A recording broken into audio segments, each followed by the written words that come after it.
ఇక మూడవ కారణం ఏంటంటే ఎక్స్పెండిచర్. ఎన్నికలు భారీగా వ్యయంతో కూడుకున్నది. ఎన్నికల నిర్వహణకు, ఎన్నికల సామాగ్రి, ఎన్నికల సిబ్బంది, వారికి శిక్షణ, శాంతి భద్రతలకు ఏర్పాట్లు,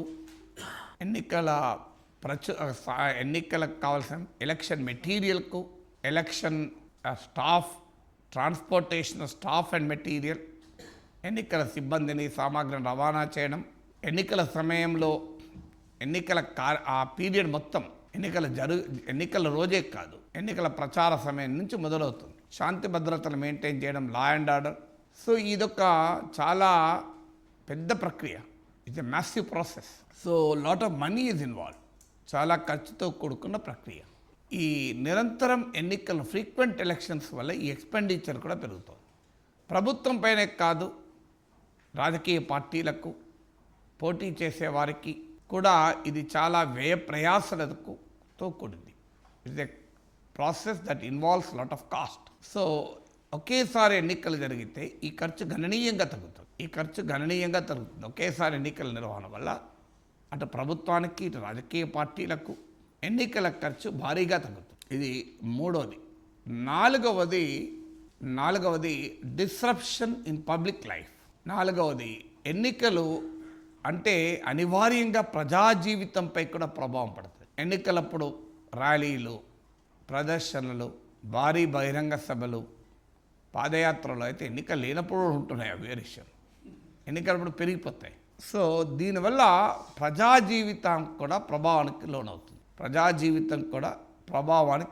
సో ఇది డిస్రప్షన్ ఇన్ పబ్లిక్ లైఫ్. ఎన్నికలు అనేది అనివార్యంగా ప్రజా జీవితంపై ప్రభావం చూపుతుంది. సో ఒకేసారి ఎన్నికలు జరపడం వల్ల ఈ సమస్య కూడా కొంత తగ్గుతుంది.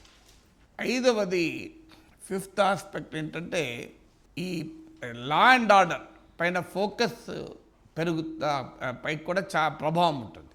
అంటే పారామిలిటరీ బలగాలు, స్టేట్ పోలీసు పెద్ద ఎత్తున ఎన్నికల్లో శాంతి భద్రతల నిర్వహణకు, జనరల్ లా అండ్ ఆర్డర్ కాకుండా election related law and order, సాధారణ శాంతి భద్రతలకు కాకుండా ఎన్నికల సంబంధిత శాంతి భద్రతలపైన కేంద్రీకరించాల్సి వస్తుంది.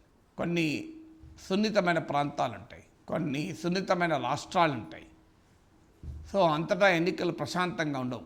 సో దేశ అంతర్గత భద్రత పైన కేంద్రీకరించాల్సిన భద్రతా బలగాలు పలు సందర్భాల్లో ఎన్నికల కొరకు వెచ్చించాల్సి వస్తుంది. The police and paramilitary forces, security forces which are supposed to safeguard the internal security, protect the internal security, preserve the internal security, are deployed for elections. దేశ అంతర్గత భద్రత పైన కేంద్రీకరించాల్సినటువంటి ఈ భద్రతా బలగాలు ఎన్నికల కోసం వెచ్చించాల్సి వస్తుంది. చాలా సుదూర ప్రాంతాలకు కూడా వీళ్ళని కేటాయిస్తూ ఉంటారు. They deployed at a distant places.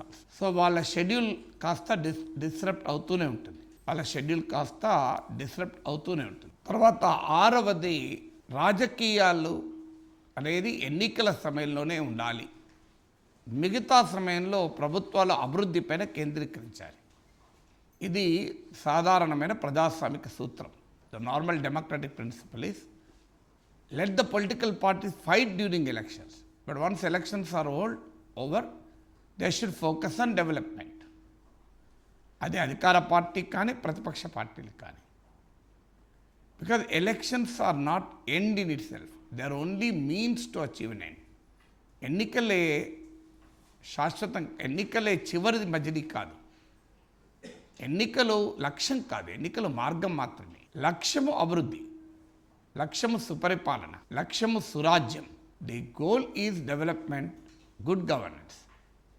దాన్ని సాధించడానికి ఎన్నికలు ఒక మార్గం. అందువల్ల ఎన్నికల సమయంలో రాజకీయాలు ఉన్నప్పటికీ ఎన్నికలు అయిపోయాక అభివృద్ధి పైన కేంద్రీకరించాలి. అది అధికారంలో ఉన్నవారైనా ప్రతిపక్షంలో ఉన్నవారైనా. కానీ నిరంతరం ఎన్నికలు ఉండేవారికి ఏమవుతుంది అంటే అభివృద్ధి పైన కేంద్రీకరించాల్సిన పొలిటికల్ లీడర్షిప్, రాజకీయ నాయకత్వం మొత్తం ఎన్నికల్లో మునిగి తేలుతున్నారు.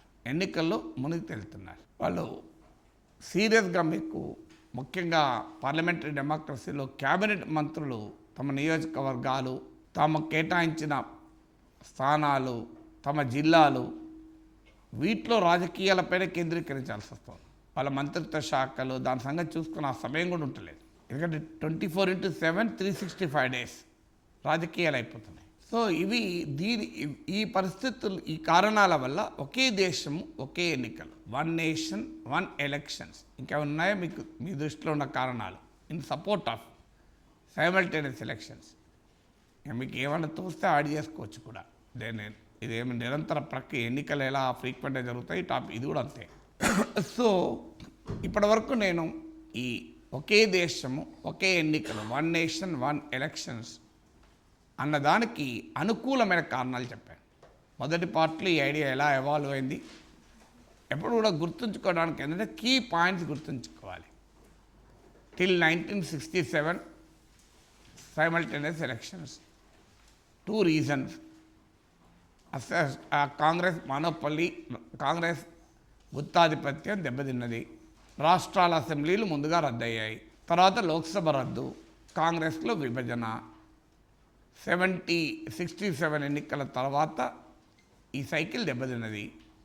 83లో ఎలక్షన్ కమిషన్, 99లో లా కమిషన్, 2009లో పార్లమెంటరీ కమిటీ, ఆ తర్వాత నీతి ఆయోగ్.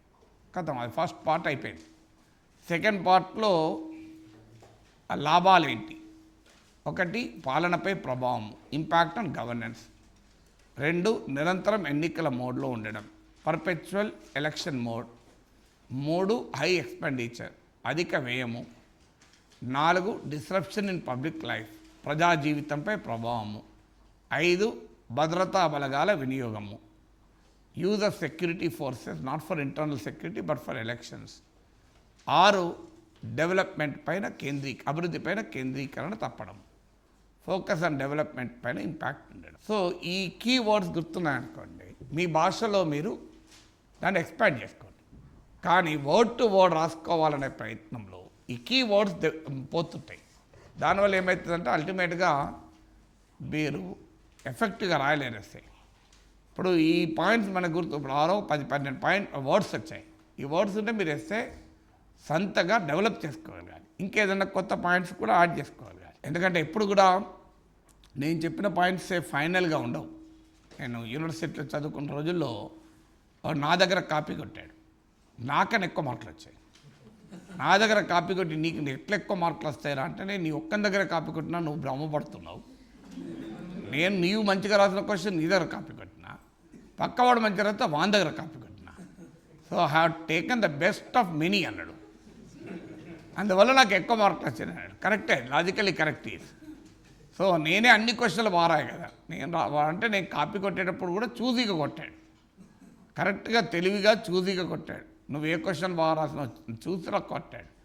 సో అలా మీరు కూడా ఏం చేయాలంటే, అందరూ ఒకే నేను చెప్పిన రాస్తే లాభం లేదు. మీరు ఏదైనా 2 పాయింట్ కొత్తగా రాయగలిగారనుకోండి, అప్పుడు స్కోర్ అవుతుంది. మీరు ఎక్కడన్నా ఒక ఆర్టికల్ చదివారు, కొత్త పాయింట్లు వచ్చాయనుకోండి, దీనిపైన ది alphabet.in అన్న వెబ్సైట్లో ఒక ఆర్టికల్ ఉంటుంది ఇంగ్లీష్లో. తెలుగులో కూడా నేను ఇదివరకు మాట్లాడిన వీడియోలు కూడా ఉంటాయి. మీరు అదనంగా అడిషనల్ రీడింగ్ ఇవ్వచ్చు. మీరు ది alphabet.in అని ఆ కేటగిరీ పాలిటిక్స్లోకి వెళ్తే అందులో ఈ సైమల్టేనియస్ ఎలక్షన్స్ పైన ఒక ఆర్టికల్ ఉంటుంది, అది చదవండి. దో ఫర్ ఎస్పెషల్లీ ఇంగ్లీష్లో రాసేవారికి. సో ఇక నెక్స్ట్ పార్ట్లో, థర్డ్ పార్ట్లో, లాస్ట్ పార్ట్లో దీని వ్యతిరేక వాదనలు అంటే జమిలీ ఎన్నికల వల్ల జరగబోయే నష్టాలేంటి, ప్రాక్టికబిలిటీ ఏంటి, ఫీజిబిలిటీ ఏంటి. ఫస్ట్ మొదటిది, ఇది రాజ్యాంగ ఫెడరల్ భావనకు వ్యతిరేకము.